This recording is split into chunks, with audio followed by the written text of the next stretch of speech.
มาเห็นนับว่าเป็นดังคำเขาสาอุดมใสสวยงามสง่า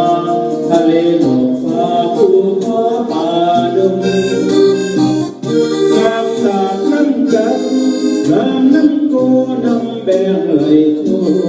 วัดพุทธาเด่นอาสุขสมและความมั่นคงทางวัฒนธรรมสาวอุดมใสงามน้ำใจแถบมีเสน่ห์สาวเล่าลือทั้งงามทั้งเท่งามโอเกสาวเผ่าไทยด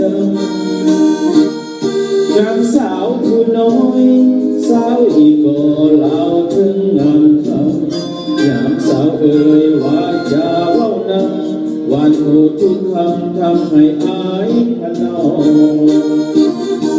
ที่หอดเข้าซอยพบสาวน้อยขายเข้าซอยอยู่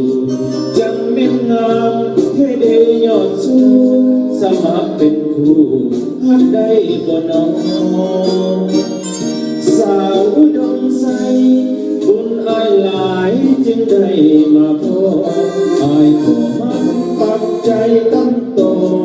อยากจะขอเป็นแฟนของนางถ้าหากกับอายจะขอมอบกายและใจให้พอจะมาขอ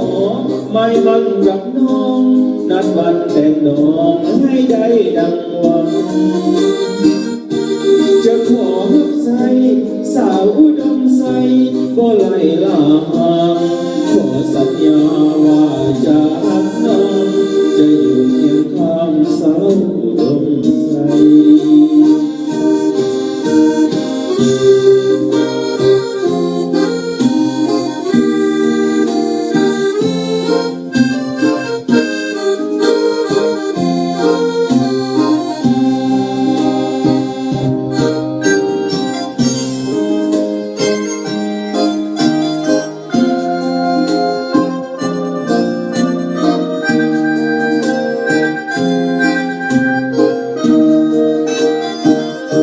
ที่หาดเข้าซอย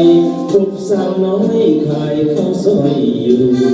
จังแม่งามแค่เดยยอดสูงสมัครเป็นคู่หักได้บ่น้องสาวอุดมใสบุญอายหลายจึงได้มาพบอายขอหักปักใจตั้งโตอยากจะขอเป็นแฟนของนาง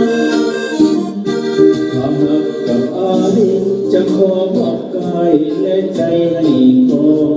จะมาขอไม่มันกับน้องนัดวันแต่งน้องให้ได้ดังหวังจะขอรับใส่สาวอุดม